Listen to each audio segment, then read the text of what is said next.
This is my answer to evaluation question 1. In what ways does your media product use, develop or challenge forms of conventions of real media products? A film that Neighbours was heavily based on was Heathers. It was released in 1988 and it's a black comedy. The similarities to Neighbours, there are a main group of girls and they're a clique. And then there's one girl who's left out. In ours, it would be Sarah, and in Heather's, it's Veronica. This is an example of what the Mean Girls clique look like, and there are stereotypes being portrayed by clothing in Heather's. Other similarities would be that it involves suicide and killing each other. So, for example, the clique wears a very retro sort of based on colour, and that just sort of shows that they're a clique. And then Veronica is wearing dark clothing.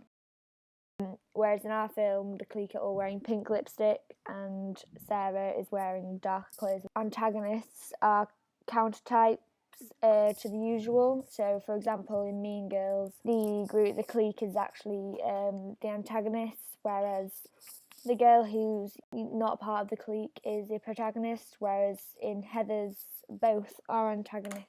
Our film is quite different to Heather's in many ways. For example, there's no male figure influence on the antagonist, whereas in Heather's, JD is a big influence on Veronica in the killings. If we had more time, we'd probably add a male antagonist or protagonist to bring in the secondary audience of male of the. Another film which our film can be compared to is Mean Girls. In Neighbours, there's an actual killer, which is a counter stereotype. Whereas in Mean Girls, everything's quite happy. I mean, the girl is being targeted. However, it's not as serious matter as killing someone, and that's where the black comedy comes from. So, for the conventions of my ident, for Heather's, the ident before is New World Pictures, and it's a black background and a red circular pattern bringing the eyes in, and it's a dark theme for a dark film. And then for Neighbours, my ident is a red velvet cake, and it's also circular, and then there'll be powdered sugar with Scaife Studios printed on it. Typical conventions for titles for a film, such as a black comedy, usually are quite dark. They're kind of spotted around on the screen. For example, in Heather's, the title Heather's is in the middle with someone tying their hair with a red scrunchie in the background, and this lasts for 5 seconds. And then the first two main characters are first on the black background, Winona Ryder and Christopher. These are the two antagonists in the film, and these are the first that come up on the screen. And then using the scene to move other titles around, bringing your attention to the surrounding areas. So the girls, the Heathers, are walking through the garden, and the titles are around the screen. So for Neighbours, using this as inspiration, I'm putting the titles placed around the screen, and Sarah and Izzy, the antagonists, are the first people that you see. The ending to Heather's, in the first 2 minutes, it's Veronica's head, and she's the antagonist, and there are 2 croquette balls surrounding her, and then she gets hit on the head with one of them because they're aiming for her. Whereas in Neighbours, it's a close shot of the back of Sarah and over the shoulder shot, and there's pictures of girls on the walls.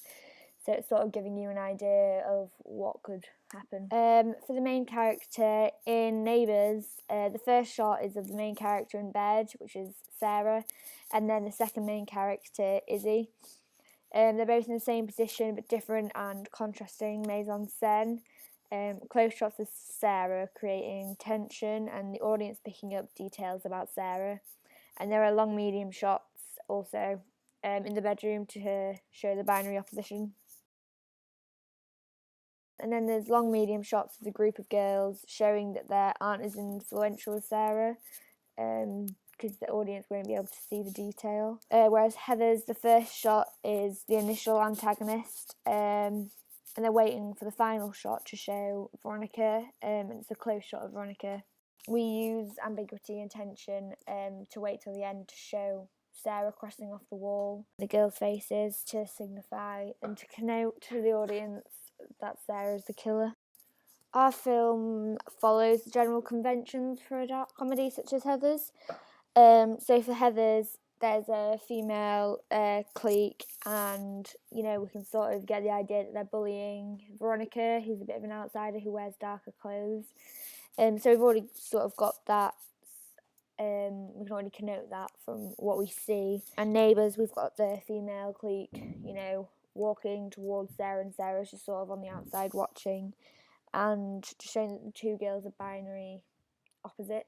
Because in our film, Sarah's wearing dark clothes, much like Veronica, and Izzy's wearing lighter clothes, much like the main Heathers character. Our film is challenging general conventions because films such as Mean Girls and Heathers, it's clear who the protagonists and antagonists are. Whereas in our film, it's not too clear until the end that Sarah's the antagonist, killing off the other antagonists. So for shot types, Heathers, they use close shots, long shots of the three girls, and it's a tracking panning shot. And then they also use close shot of the feet stamping on the flowers, and they use a close shot of Veronica. Also, they have a close shot of Maybe Dick, the book. So this could be a signifier of what the film is about.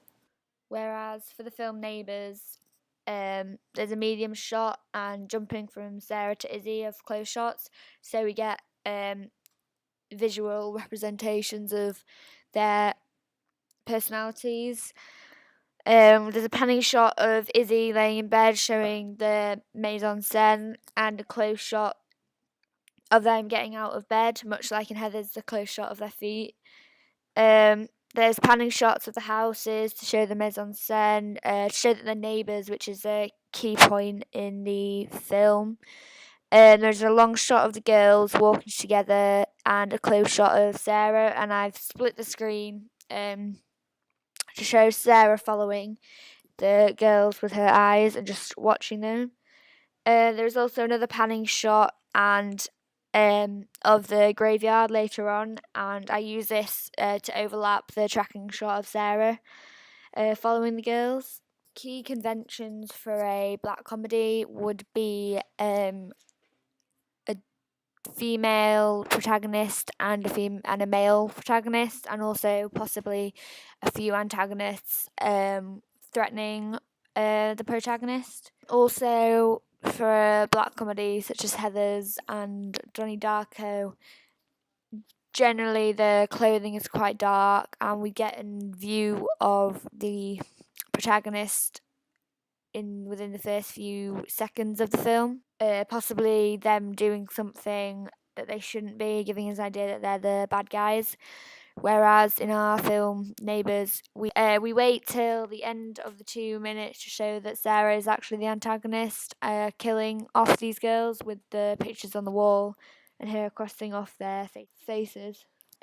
Challenges for working in a small group at Ilkley Grammar School was that we didn't have any non-Caucasian females in the film. If we were to continue filming, then we'd probably go on a wider scale and have more ethnicities, so this would appeal to a wider audience. However, by using just Caucasian females, we are actually sticking to the typical conventions. If you look at films such as Mean Girls and Heathers, they are just Caucasian females. Initially, the audience didn't understand that Sarah was the killer until towards the end, so this wasn't actually the preferred reading to begin with. We then added the voiceover to improve this, and we got the preferred reading that Sarah was the killer.